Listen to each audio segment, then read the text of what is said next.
Take. They are both here alongside Skip Bayless and Stephen A. Smith. What's up? How y'all doing? It is great to see you. You look nice today. What's up, big boy? Welcome back. I'm back in the house. I told you I'd be back. Now, wait a second. I heard that tonight, once again, you are hosting. Is that right? Hosting the 6 o'clock Sports Center? I'm doing it by myself. By yourself at 6 o'clock tonight. I'm very nervous. E1, right? I'm very nervous. Center. I anticipate that it will be much harder to do that than beating up on you in the morning. Oh, but now you have disqualified the reason you're actually with me on Friday because you came for 6 o'clock Sports Center. No. You didn't come for me. You came for it. He came for me. Here's the deal, Skip Bayless. Yeah, I got you. Don't force me to admit on national television how much I love you. There have been plenty of times I have come here just for you. That is true. Yes. Next question. You're going to be fantastic tonight. I hope so. I hope so. I don't Please. know about that. Oh, Skip, whatever. I'll be watching. Let's see if either of you are going to be fantastic That's in the this show. hilarious part. One of the things I've been thinking about is the fact that I know he's going to be watching. Well, I'm going to be watching too. Got to He's see not the gonna yard. miss it. I'm excited. I might It's going to be live, great. I might be live tweeting. Yes, he might. Don't put it Can't past wait. Molly. Don't put it past him. I'm Someone's trying going to to tell be you. trolling you. Don't put it No, past it's going to be great. You're going to get us set for all those great NBA games we have tonight.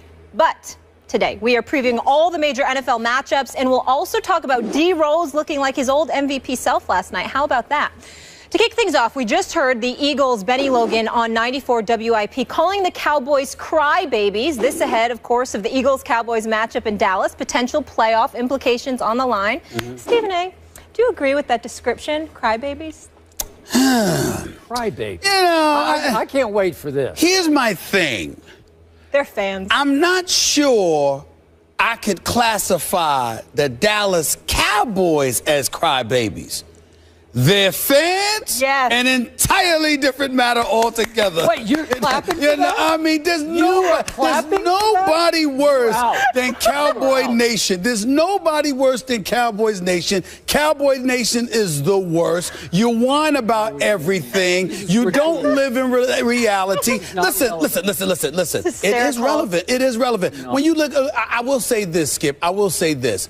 You think about Dallas, they really shouldn't be complaining about anything because they've dug their own proverbial grave, you know, as far as I'm concerned. When you think about the fact that they let go of DeMarco Murray, when you heard Jerry Jones whine about how if it were not for the salary cap, we would have kept him here, but then you found a way That's to not whining, that's just telling the truth. Well, you could say that, but Greg Hardy's on that squad. You found some money to give him this year. You have a cap. You got to squeeze people under it. You found some money to make sure you give him because you got to remember. Well, you got to remember, really? Yes. You think Greg Hardy's more valuable than DeMarco Murray? We'll see Let me on tell you something Sunday. right now. Won't we? If DeMarco Murray was in a Cowboys uniform, running for this team behind that offensive line with that system that they had tailored towards him last year, you would not have felt the effect of Tony Romo's absence to the significance that you did. Matt Castle would have looked better. Brandon Whedon would have looked better. Okay, you might not have you might not have needed to rush Des Bryant back prematurely and endanger his health while you're saving Tony Romo. You wouldn't have been able to do any of that. But because you lost, because you could have come up with the extra 12 to 14 million for DeMarco Murray, okay, this is the situation that you find yourself in. You're relying on a Rolando McClain who's back after he sat up there and violated their substance abuse policy. You got Greg Hardy. Don't get me started with his history. You got Randy Gregory, who had issues with the weed, even though that's not a monetary thing because you just drafted him, and now he's doing some things for you. You lost Callahan, who was coaching your offensive line. You lost a lot of things. So I'm looking at it from the perspective, Skip Bayless, that I wouldn't call them crybabies per se, as in a literal sense. Yeah. But I would acknowledge that they certainly foster the mentality of the legit crybabies existing within Cowboy Nation. They sit up there and use their fan base like Skip Bayless to sit there and bloviate on their behalf. And you know what they engage? Because you know me, I love to watch my politics. You know what the Dallas Cowboys engage in, Skip Bayless? It's called plausible deniability. They sit up there and leave it to guys like yourself so they can turn around and say, Who, us? No, we're not complaining about anything. That's him. When in fact, it's them. Them? So good to have you back, Stephen You A. are calling the Dallas Cowboys crybaby. I'm calling Cowboy Nation crybaby. Oh, I think you. Yeah. Cowboy Nation crybaby, and I think the Cowboys themselves. Are they whining a little bit? Yeah, they're probably whining a little bit because, they're feeling the injury bug and they've been victimized. It's been and a all long that stuff. time. Woe is me. I do sense that, Skip Bayless. I must admit, I do sense that. I'm happy that you have a bodyguard on this topic today. I might just move over there. You need Yeah. it. This is 2-on-1. It's back to the good old days of the show, and I love it because I love this topic. I especially love this part of this topic. Your uninformed, dare I say, idiotic opinion about DeMarco Murray, but my tongue is tied on this one because somebody is remembering we are going to do a full-blown topic on that later in this show. Good, so I'm not going to waste our time on that topic, how much they miss DeMarco Murray, because they don't miss him at all. Trust me. Trust me. Really? Yeah, Sure. we will do that later in this show. Now that's idiotic. No, it's not. That they don't miss him. Back to my friend Benny Logan of the Philadelphia Eagles and your friend. Now, I cannot express to you how much better, even better, I feel about my Cowboys' chances this Sunday at home against those arch-rival Eagles because of the idiocy of one Benny Logan. I appreciate you, Benny. Thank you very much for filling up our bulletin board with motivation. So let me get this straight. On a football level, this is as disrespectful a shot as you can take because you are questioning the manhood, Benny Logan, of the best offensive line in all of pro football. That's what you're doing, because I'm going to read that quote again. I'm going to hit you hard every snap, says Benny Logan. So just shut up and get hit and take it like a man, questioning the manhood of my offensive line. And I'm going to point this out again as I did yesterday. Pro Football Focus did an extremely great job of grading out all the blockers in the National Football League, and the whole left side of my offensive line graded 1, 2, and 1 at their positions. The best left tackle in Ty Smith, the best left guard in Lyle Collins, and the best center in Travis Frederick. That's how great the left side of that line. Absolutely. They've all graded out number 1 at their position. And this guy is questioning their manhood. Thank you. I love it. And thank you to Eric Rowe, a rookie, no less, who chimed in off Benny Logan and took a shot at the great Jason Witten, calling him a crybaby. We are talking about Jason Witten, the toughest, clutchest tight end in the NFL right now. Right now, just on toughness and clutchness, I'll take Jason Witten as a long-time proven tight end. I'll take him over Rob Gronkowski to make the catch at the moment. Again, Rob's coming along. He'll be better than Jason Witten. But Jason Witten's going to be in the Hall of Fame. And you're calling, as a rookie, you're calling him a crybaby, that he's looking for flags on everybody. Are you kidding me? Thank you. Whatever your name is, Eric Rowe. Really? Thank you. By the way, that's glass. I realize that. I've broken it before, and I might break it before this topic's over because I am loving this. Be careful, Okay. Financial. So you could afford to cover it. I want to remind you that, as Des Bryant will remind his team, the Eagles over-celebrated last Thanksgiving when they kicked our tails. Right. They had us for turkey dinner. Remember that game? And you were bloviating the next day on First Take about how it's over for my Dallas Cowboys. And then what happened? They went to Philly and kicked your tails a couple of weeks later, thanks to Des Bryant on the field pointing at every Eagle saying, we're going to get you back.